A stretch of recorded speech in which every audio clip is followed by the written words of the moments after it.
तारिका, क्या पता चला? तो सुमुख के घर से जो टूथब्रश और बाल के सैंपल आप लोगों ने भिजवाए थे, उसकी डीएनए टेस्ट की रिपोर्ट आ गई है। और नतीजा? Perfect match. दोनों लाशों के गले पे पाई गई राख सुमुख और उसके पिताजी की ही है। ओह, मतलब मेरा शक सही निकला। कोई तो है जो सुमुख और उसके पिता की मौत का बदला लेना चाहता है। लेकिन सर, ये समझ में नहीं आता कि मिस्टर पार्थ और मिस्टर कुमार को मारने से पहले खूनी ने उनके बाल क्यों काटे? एक क्राइम सीन को एक सैलून का रूप क्यों देना चाहता? रजत, सबसे पहले हमें यह पता लगाना चाहिए कि ऐसे कौन करीबी लोग हैं सुमुख और उसके पिताजी के जो उनकी मौत का बदला लेना चाहते हैं, और फिर इन दोनों ने आत्महत्या क्यों की? सर, ऐसा भी तो हो सकता है कि किसी ने उन दोनों को मार डाला हो और आत्महत्या दिखा रहा हो। और सर, मिस्टर पार्थ और मिस्टर कुमार को खूनी ने उनके घर में ही मारा, लेकिन मिस्टर मधुसूदन को उसने अगवा कर लिया जानबूझ के। हो सकता है मधुसूदन को किसी खास जगह ले जाकर के मारना चाहता हो।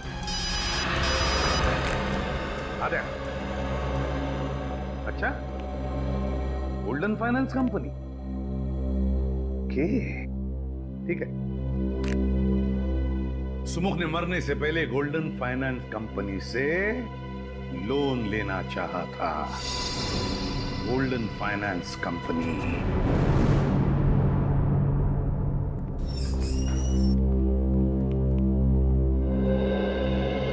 Hello sir, welcome to Golden Finance. कहिए, मैं आपकी क्या मदद कर सकती हूँ?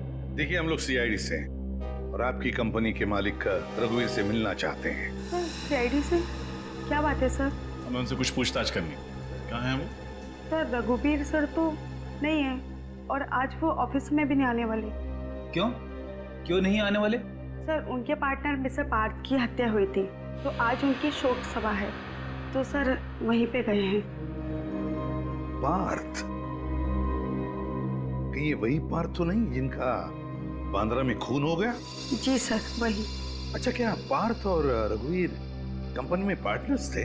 काफी समय से वो दोनों साथ में काम कर रहे थे और ज्यादातर फैसले मिस्टर पार्थ ही लिया करते थे। Thank you very much. Okay sir. पता लगाना पड़ेगा ये सुमुख पार्थ को जानता कैसे था और फिर उसने पार्थ को मारा क्यों। मैं बिल्कुल अकेली रह गई। आपके बिना मेरे जीवन में कोई मतलब नहीं।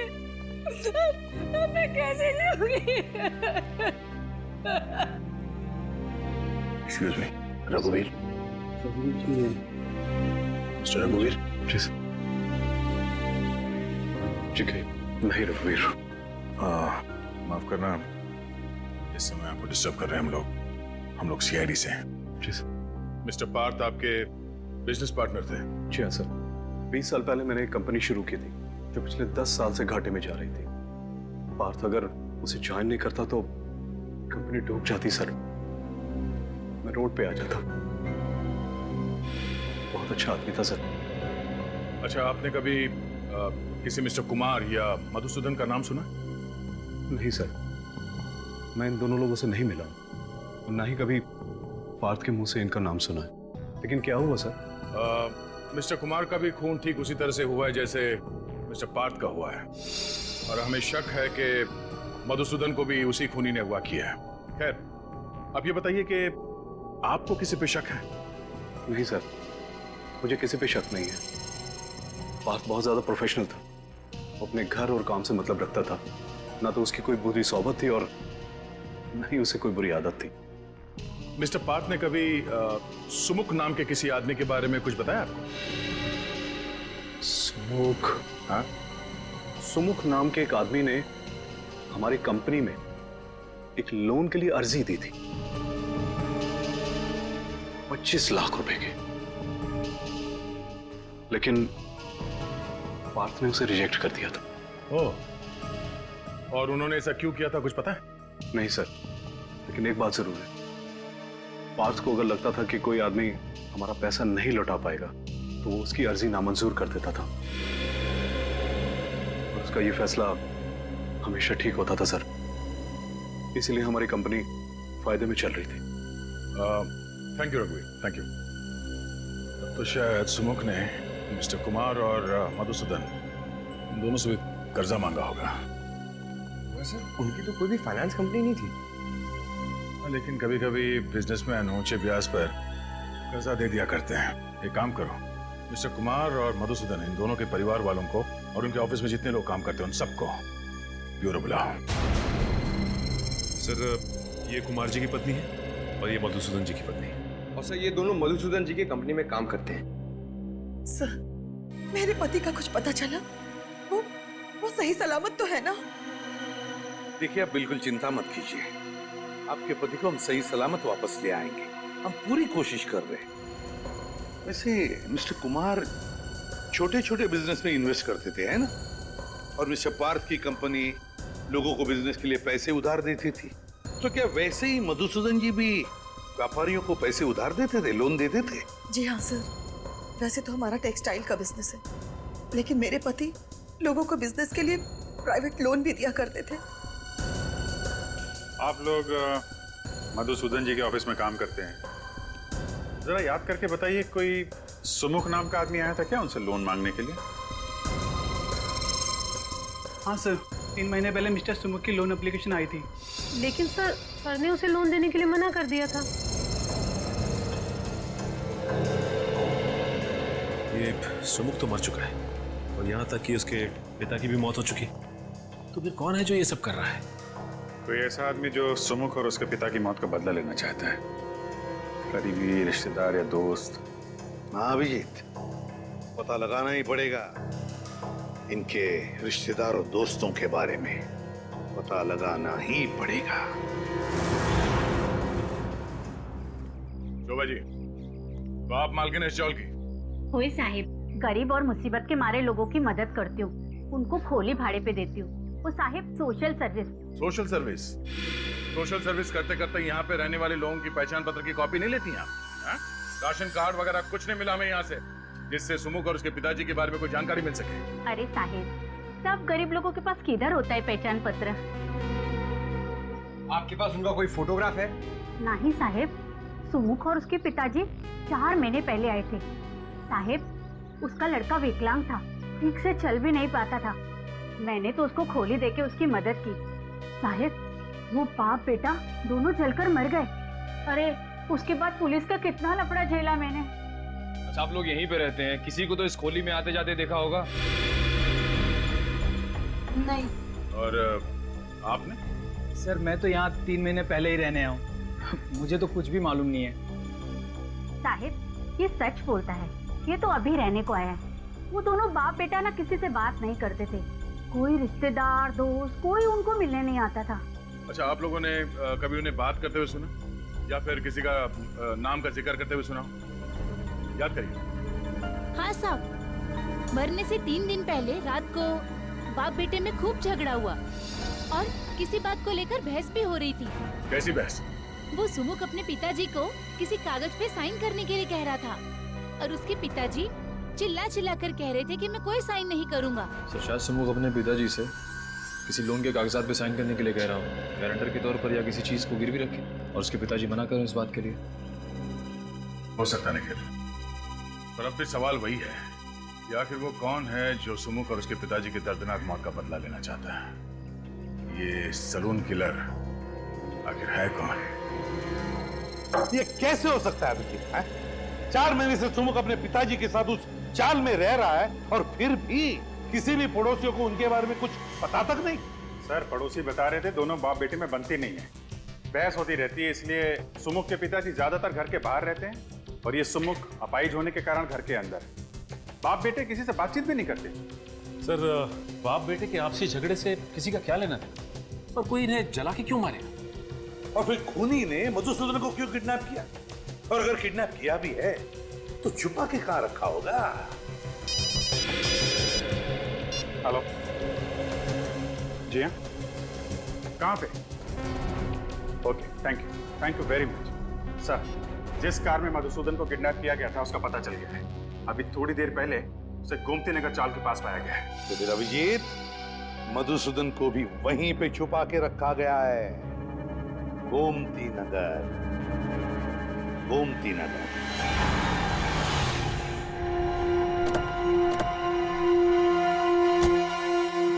यहां से हमें पैदल ही जाना होगा, लेकिन सावधान रहना, खूनी कभी भी कोई भी हरकत कर सकता है।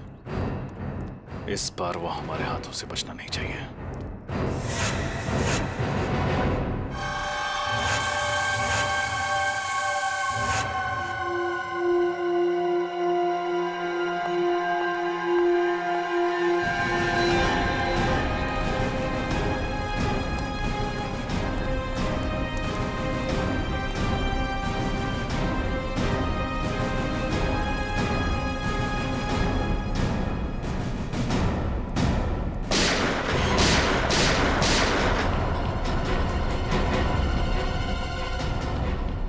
पंकज, तुम में से किसी ने गोली चलाई? नहीं सर, मैंने तो गोली नहीं चलाई।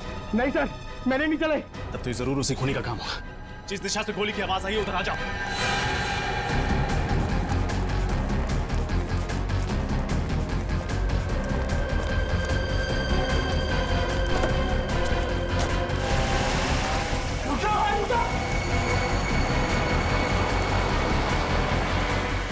Q1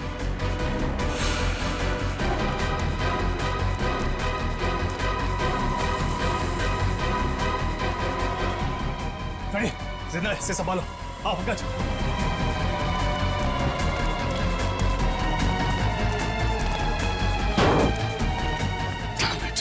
खूनी को पता चल गया था कि हम यहाँ पहुंच चुके हैं। वापस चलो।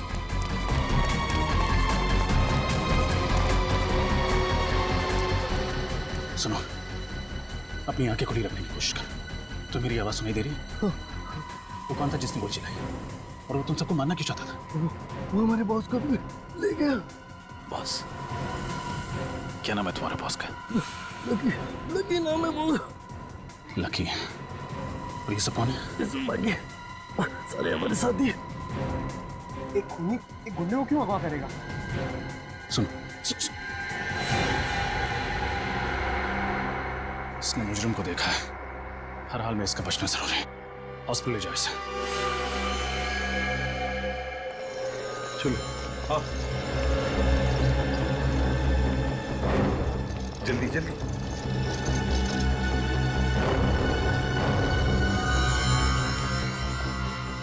आप लोग यही ठहरिए, इसका ऑपरेशन करना होगा। देखिए डॉक्टर साहब, इस आदमी के बयान पर 2 लोगों की जान दांव पर लगी है। 2 लोगों की जान? मैं कुछ समझा नहीं। डॉक्टर साहब, हमें खूनी को ढूंढ रहे हैं। उसने 2 खून किए और 2 लोगों को पकड़ के रखा है, और उसके बारे में सिर्फ यही बता सकता है। अभी यही देखिए, उसको होश ऑपरेशन के बाद ही आएगा। वो बहुत बह चुका है। मैं आपसे कोई वादा नहीं कर सकता। हाँ, मैं अपनी तरफ से पूरी कोशिश करूंगा। कोई तो रास्ता होगा जिससे थोड़ी देर के लिए तो होश में आ सकता है। प्लीज डॉक्टर साहब, ऑपरेशन में वक्त लगेगा और इसे होश में पता नहीं कब आएगा। उन 2 लोगों की जान बचाने के लिए 1-1 मिनट कीमती है। अगर ऐसा है तो एक रास्ता है, हम इसे होश में ला सकते हैं। क्या? अगर ऐसा है तो एक रास्ता है, हम इसे होश में ला सकते हैं। क्या? मैं इसको एड्रेनालाइन का इंजेक्शन देता हूँ। नर्स, जल्दी जाओ। उसको देने के बाद इसको तुरंत होश आ जाएगा, लेकिन उसका असर कुछ देर तक रहेगा। लेकिन उसके बाद इसे फौरन ऑपरेशन थिएटर ले जाना होगा, और मैं आपको 1 सेकंड भी नहीं दे सकता उसको। ठीक है।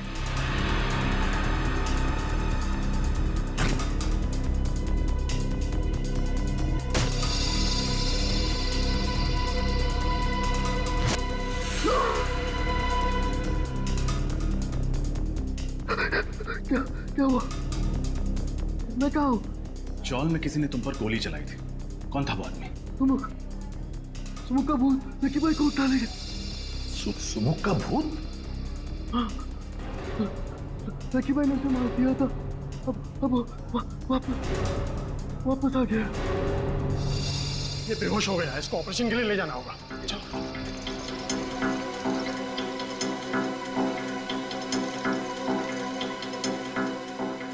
सुमुख जिंदा है? उसी की तो राख मिली थी ना कुमार और पार्थ के गले में। तो फिर ये सुमुख जिंदा कैसे हो सकता है? अगर सुमुख जिंदा है तो वो राख थी किसकी? और इस वक्त सुमुख कहाँ है? इसका जवाब तो वो अकाउंटेंट देगा। लकी का सबसे विश्वासु अकाउंटेंट। उठाओ उस अकाउंटेंट को।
मैं बताता हूँ, सब कुछ बताता हूँ। तो बताओ मिस्टर विजय, तुम एक MBA हो, कहीं भी नौकरी कर सकते थे, फिर भी तुमने लकी जैसे क्रिमिनल के लिए काम करना उचित समझा। उसके गैर कानूनी धंधों का हिसाब किताब तुम ही संभालते हो ना?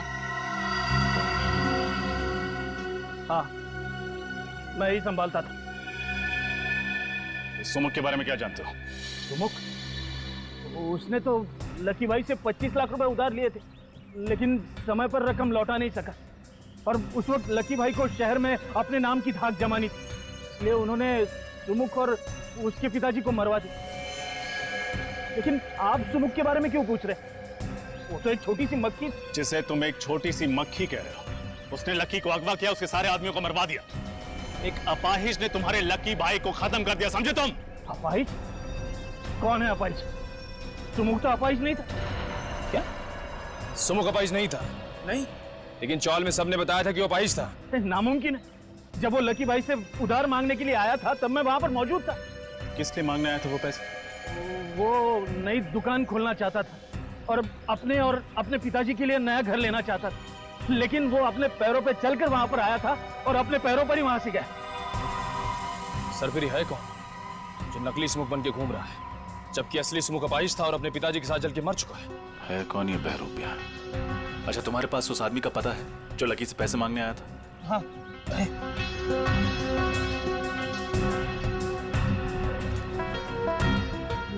मांडवा गली खोली नंबर 4। मांडवा गली खोली नंबर 4? ये तो वही चौल है जहां पे हम लोग जाके आ चुके हैं। ये वही जगह है जहां लकी ने अपने गुंडों को भेजा था सुमुख और उसके पिताजी को जला के मार डालने के लिए। एक मिनट, मेरे पास उस नई जगह का भी पता है। सुमुख ने दुकान बनाने के लिए इस जगह को भाड़े पे लिया था। 12 मयूर चौक, नविहार लेन। नविहार लेन, उसकी दुकान चलते हैं। बहुत कर ली उसने दुकानदारी। तुम पागल हो गए हो क्या? ये क्या बेवजगी है? देखो मुझे जाने दो, मैंने तुम्हारी मदद की हो, तुमने मुझे जबरदस्ती बांध के रखा हुआ है। देखो देखो, सारा किया जरा इस लकी का है। तुम्हारे बाबा को मैंने नहीं मारा है, तुम्हारे बाबा को इसने मारा है। क्या बकवास कर रहा मधुसूदन? हाँ, जब इसने बचा हुआ पैसा नहीं दिया तो तेरे कहने पे मैंने इसके पिता को मारा और इल्जाम मुझ पर लगा रहा तू। देखो मुझे जाने दो, तुम्हें जितना पैसा चाहिए मैं दूंगा। मैं कैसा कहता हूँ, ब्याज भी नहीं लूंगा, सच कह रहा हूँ। क्या हुआ लकी? बोलती बंद ना। सर मेरा नाम सनी है सर, मैं इसी खुली में रहता हूँ।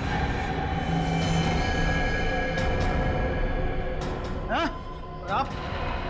Mister Madhusudan, textile industrialist.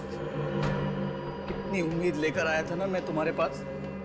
मैं तो बस एक छोटा सा सैलून खोलना चाहता था। अरे भीख मांगने नहीं आता तुम्हारे पास, उधार मांगने आया था। पूरे कागजात नहीं थे मेरे पास बैंक से लोन लेने के लिए। मजबूर तुम जैसे प्राइवेट इन्वेस्टर्स का दरवाजा खटखटाना पड़ा, पर तुम जैसे लोग खून चूस लेना चाहते हो हम जैसे गरीबों का। नहीं, लेकिन मैं ऐसा...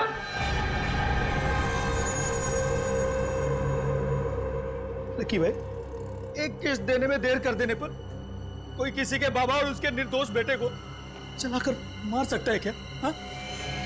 गलती हो गई, माफ कर दो प्लीज। अब मैं माफी मांग रहा हूँ। इसके बहकावे में आ गया था मैं, इसके मधुसूदन के, इसीलिए मैंने किया था। लेकिन सुनो, मुझे एक बात समझ में नहीं आई। मैंने तुम्हें और तुम्हारे पिता को जलाकर मार डाला था, तुम जिंदा कैसे बच गए? तुम्हारे बेवकूफ गुंडों ने मुझे नहीं मारा, मेरी जगह मेरे निर्दोष अपाहिज भाई को जलाकर मार दिया, समझे? क्या तुम्हारा छोटा भाई भी था? मेरा छोटा भाई भी था, वो चल नहीं सकता था। आखिर क्या दोष था मेरे भाई मृदुल का? उसको सुमुख समझकर इसके गुंडों ने चलाकर मार दिया। मधुसूदन, तुम ये सोच रहे हो ना कि आखिर अभी तक मैंने तुम्हें जिंदा क्यों रखा है? क्योंकि तुम मुझे अच्छा आदमी समझते हो और सिर्फ चेतावनी देकर छोड़ना चाहते थे। तेरी वजह से मैंने अपने पूरे परिवार को खो दिया है। तुझे बहुत बड़ी सजा दूंगा। तेरी आंखों के सामने मैं लकी का खून करूंगा ताकि तू देख सके कि मरते वक्त कितना दर्द होता है। उसके बाद मैं तुझे मारूंगा ऐसे ही, ताकि तू एक बार नहीं बार बार मर सके, बार बार मर सके। तुम ऐसा नहीं कर सकते। लकी तुम कुछ करो। हाँ मधुसूदन, मैं करता हूँ तुम्हारे अपने लिए कुछ। हाँ देखो प्लीज मुझे छोड़ दो please please please. Sumukh, CID, आप लोगों को इस जगह के बारे में किसने बताया?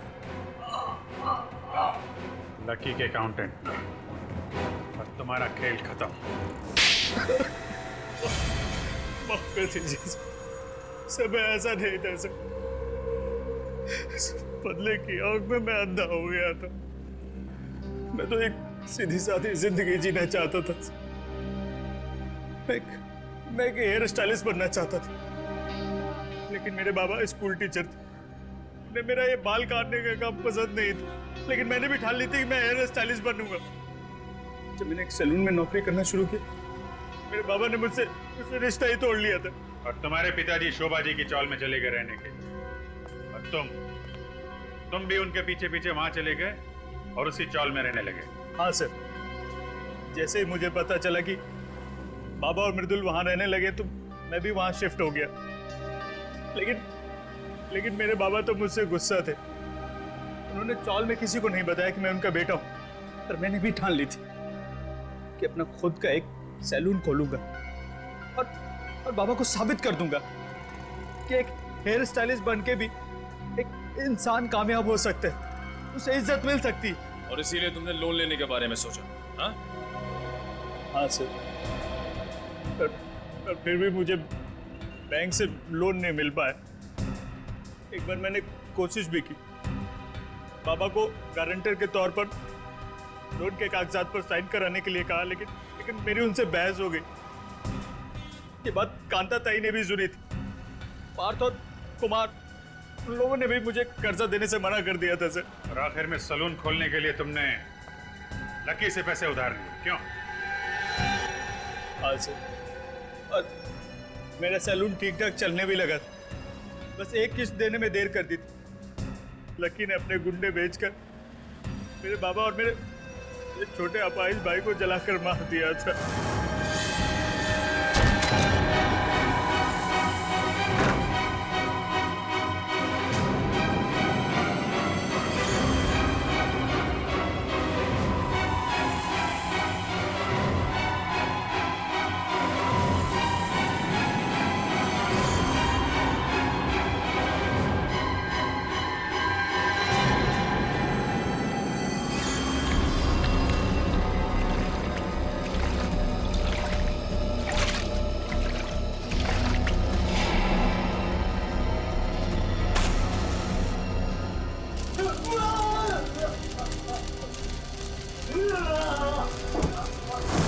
और दुनिया के सामने तुमने अपने भाई की जगह खुद को मार डाला। हाँ सर, मुझे मेरे पिताजी और मेरे भाई की मौत का गम बहुत सता रहा था। मुझे चैन से नींद नहीं आ रही थी, इसलिए मैंने बदला लेने की ठान ली थी। फिर मैंने उनको एक कमाल का हेयर कट दिया। सबको मैंने एक एक करके मार डाला। जब तक फांसी का फरमान नहीं आ जाता, जेल में बैठ के दूसरे कैदियों को हेयर कट देते रहना। और तुम लोगों को भी सुमुख के पिता और उसके भाई के खून के इल्जाम में फांसी ही होगी।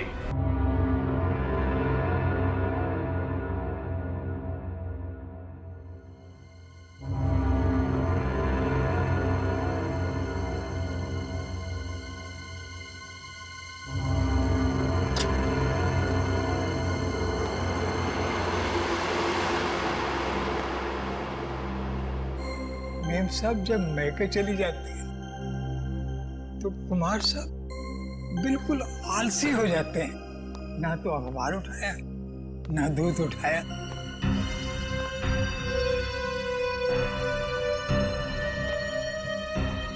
ये ली।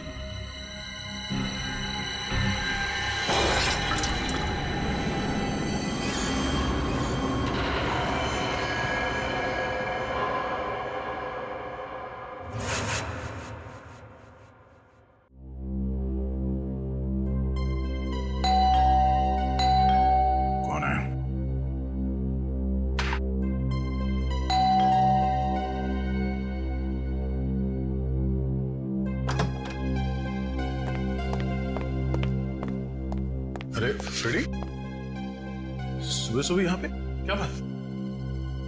अरे ठीक तो, परेशान लग रहा है। आप बहुत लकी हो सर। तो ये तुम्हारी परेशानी है? अच्छा हुआ आपने शादी नहीं की, बल्कि मैं कहता हूं किसी ने भी शादी नहीं करनी चाहिए। ओह, तो लड्डू खा के पछता रहे हो आप? बीवी से तू मैं करके आ रहे हो यहाँ पे? हाँ, तू मैं? अरे सर, मेरे घर में सिर्फ मैं चलती है। क्या हुआ क्या एग्जैक्टली?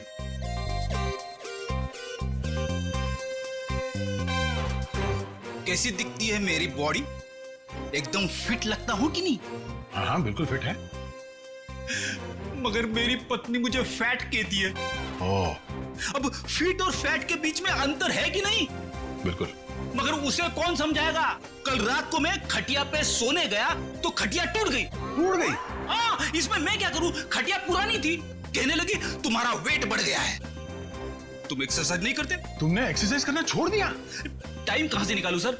दिन में सीआईडी की ड्यूटी, शाम को वाइफ की ड्यूटी। अब इस बीच में मैं जिम कब जाऊं सर? मैंने उससे कहा कि तू शाम को अकेली बाजार जाया कर ताकि मुझे जिम जाने के लिए वक्त मिले, लेकिन नहीं, भड़क गई मेरे पे। कहने लगे कि तू पहले तो बहुत टाइम निकालता था, मेरे इर्द गिर्द भंवरे की तरह घूमता था, लेकिन अभी 1 घंटे की फुर्सत भी नहीं है तुम्हारे पास। मैं क्या करूं सर? ये तो बहुत गलत हुआ, कुछ करना पड़ेगा। एक काम करते हैं, भाभी को फोन लगा के बात करता हूं मैं उनसे। अरे नहीं सर। क्या हुआ? मरवा दोगे? क्यों? अगर उसे पता चला ना कि मैं कंप्लेंट लेकर आपके पास आया हूं, तो वो मायके चली जाएगी घर की चाबी लेकर, और फिर मुझे आपके घर में ही रहना पड़ेगा। ओह, मतलब मामला सीरियस है, रिस्क नहीं ले सकते हैं। क्या करेंगे? सिवाय अफसोस के मैं तो कुछ नहीं कर सकता। मेरे पास एक उपाय है। क्या? भाभी को लगता है कि तुम फैट हो, फिट नहीं हो, है ना? तो तुम फिट हो जाओ। कैसे? एक्सरसाइज करके। और ऐसी एक्सरसाइज बताऊंगा जो तुम ऑफिस में बैठे बैठे भी कर सकते हो। मगर हाँ, जब फुर्सत मिले तभी करना। नहीं तो एसीपी साहब को पता चल गया ना तो तुम्हें नौकरी से निकाल देंगे। अरे, है ना? 1 मिनट। हाँ, हेलो, क्या? कहां पे?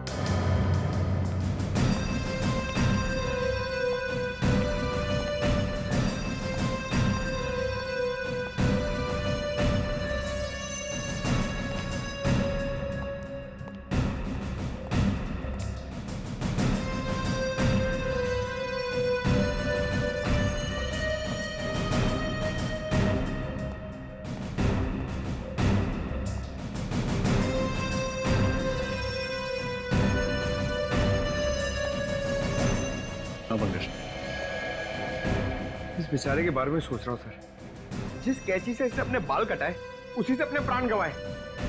सर, मुझे तो बाल कटाने में डर लग रहा है। सर, एक और एक बात है, यहाँ पे इसके गले पे पाउडर जैसा कुछ लगा हुआ है।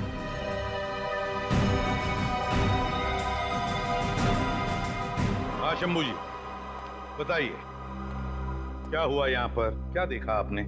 साहब रोज मॉर्निंग वॉक पे जाया करते थे और आते वक्त हमेशा दरवाजे पे लगा हुआ अखबार उठा लेते थे। आज सुबह जब मैं काम पर आया तो मैंने देखा अखबार वैसे ही दरवाजे पे लगा हुआ है।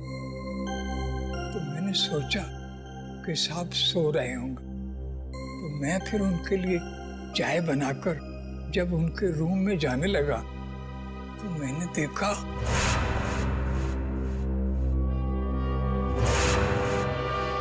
बड़ी अजीब बात है ना, जिस कैंची से कुमार जी के बाल कटवाए वही कैंची नाई ने उनके छाती में भोंक दी। ऐसा क्या हुआ होगा दोनों के बीच में जो नाई ने कुमार जी को ऐसा मार डाला? सर, लगता है नाई ने बस आवेश में आकर इनका खून कर डाला, नहीं तो इतने सारे सबूत पीछे क्यों छूट जाता? हाँ, पर रजत क्यों?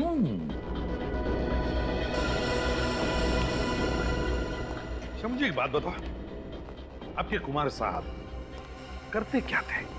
ये छोटे छोटे धंधे वाले जो लोग हैं ना, उनको कर्जा दिया करते थे। अच्छा, कर्जा देते थे। वैसे आप कितने सालों से काम कर रहे हैं यहाँ पर? वो जब स्कूल जाते थे। घर के बाकी परिवार वाले कहाँ पर हैं? मेम साहब तो बच्चों के साथ अपने मायके गई हैं दिल्ली। मैंने उनको फोन कर दिया है। एक बात बताओ, क्या कुमार जी अपने बाल घर पर ही कटवाते थे? नहीं साहब, पहले ऐसा कभी नहीं हुआ। वो तो हमेशा सैलून में जाके बाल कटवाया करते थे। मतलब पहली बार उन्होंने घर में बाल कटवाए? इतनी रात गए? हाँ जी। रेडी? इस घर की एक एक चीज को अच्छी तरह से देखो, एक एक सबूत उठाओ और फोरेंसिक लैब भेज दो। रजत, कुमार जी के नाई का पता लगाओ और उठाओ उसे। कुमार के नाई को बुलवा लिया? हाँ सर। इसका नाम सुंदर है और पिछले 4 सालों से कुमार के बाल यही काट रहा था। ये सुंदर, ये कुमार तुमसे ही बाल कटवाते थे? जी सर। 4 साल पहले जब मैंने अपनी दुकान की शुरुआत की थी, तब से ही कुमार जी सिर्फ मुझसे ही बाल कटवाते थे और लगभग हर महीने 5 तारीख को वो दुकान पर आ जाते थे। अच्छा, जब कुमार जी का खून हुआ तो आप कहाँ थे? सर, मैं अपने दोस्तों के साथ 10 से 12:30 के शो के लिए गुड मूवी हॉल में सिनेमा देखने गया था। आप चाहें तो मेरे दोस्तों से ही पूछ सकते हैं। इसकी जरूरत नहीं पड़ेगी। पूर्वी, गुड मूवी हॉल का सीसीटीवी फुटेज चेक करो, देखो क्या सुंदर सच बोल रहा है या पिक्चर के बीच में जाकर कहीं आया तो नहीं। पंकज, जब तक फुटेज चेक नहीं होता चाय कॉफी पिलाओ इसे। हैं? एक बात समझ में नहीं आ रही, जो आदमी, मेरा मतलब है कुमार, हर महीने के 5 तारीख को ही बाल कटवाता था, उसी रात, मौत की रात 11 बजे ही बाल कटवाने की उसे क्या जरूरत पड़ी? सर, हाँ सर, अभी भी पता चला है कि बैंड्रा में एक आदमी का खून हो गया है और उसे भी कुमार की तरह मारा गया। उसकी लाश को फॉरेंसिक लेके आ रहे हैं सर। 2 खून एक तरीके से, कहीं दोनों खूनों में कोई संबंध तो नहीं? विजीत, अब तो ये साळुंखे ही बताएगा क्या संबंध है इन दोनों खून में। हाँ साळुंखे, उस सलून किलर के बारे में क्या पता चला? बॉस, खूनी बहुत ही पेशेवर हेयर स्टाइलिस्ट है। उसके हाथों में हुनर है अच्छे बाल काटने का। साळुंखे साहब, क्राइम सीन पर जो सारी चीजें मिली थी, कपड़े, कैंची, बाल, उनसे कुछ और पता चला? कुछ खास नहीं रजत। खूनी इतना होशियार है कि उसने जरा भी, बिल्कुल भी अपनी उंगलियों का निशान नहीं छोड़ा, कहीं भी। यहां तक कि कैंची पर भी अपना कोई उंगलियों का निशान नहीं छोड़ा। लेकिन एक खास बात है बॉस जो पता चली है। वो क्या? बॉस, याद है इन दोनों के गले पर हमें पाउडर मिला था। साळुंखे साहब, बाल काटने के बाद हेयर ड्रेसर गले पे पाउडर लगाता ही है। हाँ, लेकिन ये एक लाइट ग्रे कलर का पाउडर था और इनफैक्ट तो बॉस ये पाउडर था ही नहीं। साळुंखे, पाउडर नहीं है तो फिर क्या है? सब वो राख है, वो भी इंसान के अस्थियों की राख। क्या राख? इंसान की अस्थियों की राख? हाँ बॉस, और 2 अलग अलग आदमियों की राख। और उस राख का डीएनए करने से पता चला कि जिन लोगों की राख है वो आपस में रिश्तेदार थे। दोनों आदमी थे, इसलिए रिश्ते में वो दोनों या तो भाई भाई थे या फिर बाप बेटा। भाई भाई या बाप बेटे? मतलब ये खूनी जिस कैंची से बाल काटता है उसी कैंची से खून करता है उन लोगों का और फिर उनके गले पर इंसान की अस्थि की राख लगाता है। बड़ी अजीब बात है ये। हेलो, क्या? कहां हुआ ये? उसके हाथ में बंदूक थी, कैंची थी। अब वहीं रुकिए, हमें भी पहुंचता है। क्या हुआ सर? कहीं कोई ऐसी इलाज तो नहीं मिली? अभी तक तो नहीं सर। हाँ, एक औरत का फोन था, किसी आदमी ने पार्किंग लॉट से उसके हस्बैंड को अगवा कर लिया। उसके हाथों में कैंची थी। अगवा करने वाले के हाथ में कैंची थी? कैंची? तो फिर रजत यही है, ये कैंची वाला हमारा खूनी, यही है ये hair stylist, salon killer.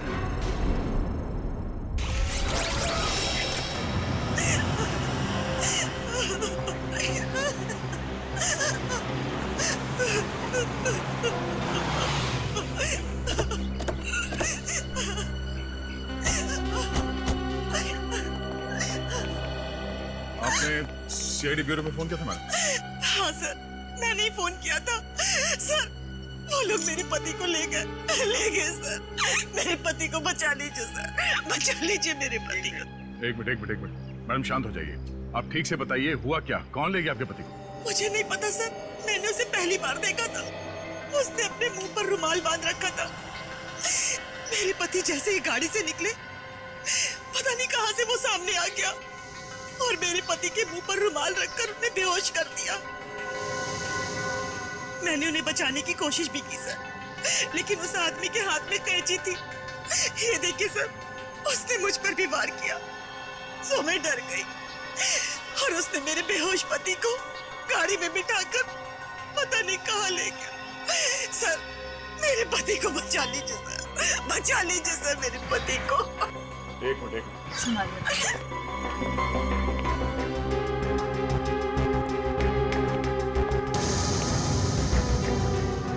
Sir, यहाँ पे एक रुमाल पड़ा हुआ है।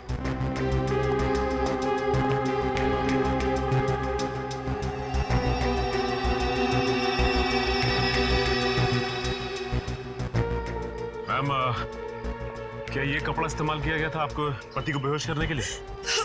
हाँ सर, ये वही कपड़ा है। सर, क्लोरोफॉर्म का इस्तेमाल किया। लगता है सैलून किलर बड़ी तैयारी के साथ आया था यहाँ पे। Saloon killer? ये सैलून किलर कौन है? इसका मतलब वो मेरे पति को भी मार डालेगा। देखिए प्लीज, आप चिंता मत कीजिए। उससे पहले कि वो आपके पति तक पहुंचे, हम उसे ढूंढ निकालेंगे। देखिए मैडम, आप ये बताइए कि जब वो लोग आपके पति को गाड़ी में डालकर ले गए तो आपने उस गाड़ी का नंबर देखा? कुछ याद है आपको?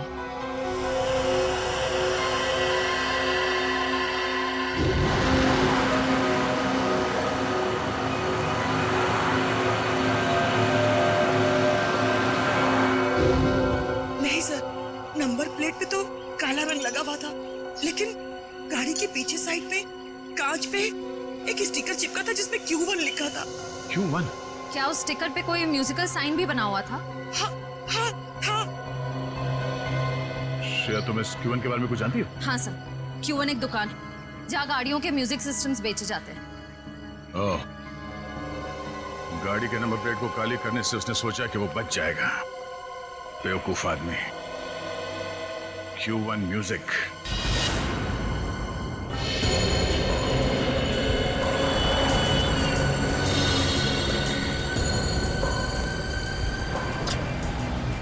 ठीक है, बोलिए सर, मैं आपको किस तरह का म्यूजिक सिस्टम दिखाऊं? हमारे पास में वैसे हर बड़ी कंपनी का है, जो आप चाहें मैं आपको दिखा सकता हूँ। वो सब छोड़िए सर, ये बताइए पहले, ये गाड़ी कौन सी है आपकी? सीआईडी की गाड़ी है। सॉरी सर, पहले बताना था आपको।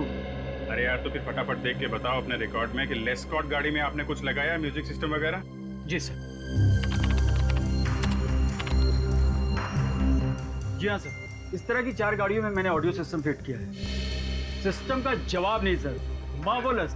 इसकी जितनी भी तारीफ कर रहे हैं सर, बहुत ही कम है। इसका नंबर देंगे आप? नंबर निकालिए। निखिल, पता करो ये गाड़ियाँ किसके नाम पे रजिस्टर्ड हैं और इनके पते क्या हैं। उन्हीं इन्हीं में से कोई है। सर, सब जगह देख लिया, बस ये आखिरी जगह बची हुई। हाँ निखिल, पिछले 3 जगहों पे तो कोई सुराग नहीं मिले। देखिए यहाँ कौन मिलता है। अरे ताला लगा हुआ है।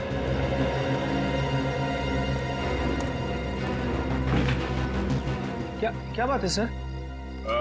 हम लोग सीआईडी से हैं। हमें मिस्टर सुमुख से मिलना है। उनके नाम पे गाड़ी रजिस्टर्ड है XY35 MT645।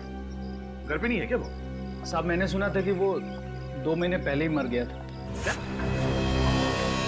सुमुख 2 महीने पहले मर चुका है? जी साहब। और आपको?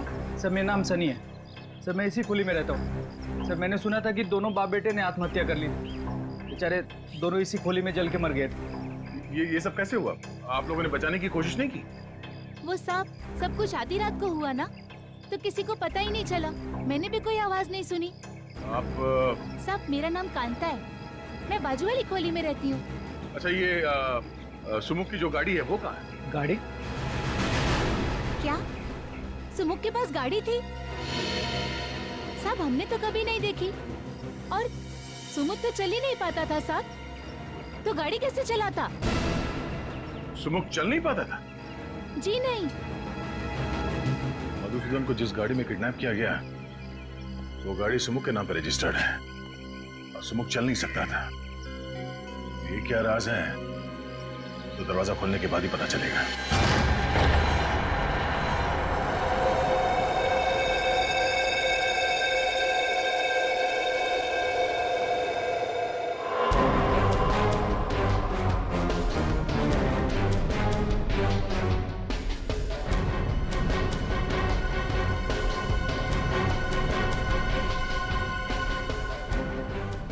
दो लोग जलकर आत्महत्या कर लेते हैं।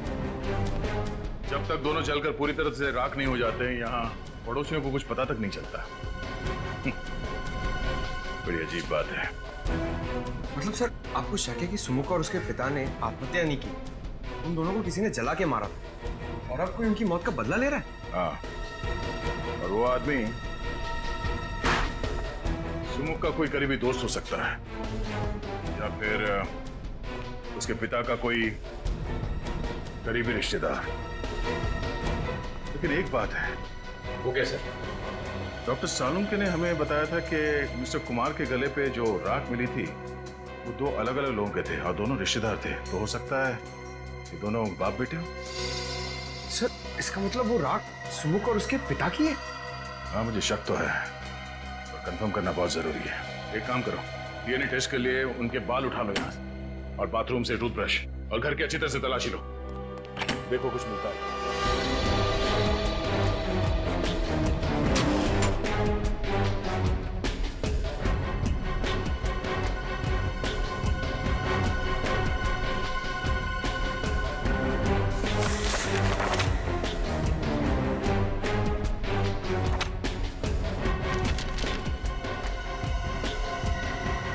सर, ये एनवलप मिला अंदर से।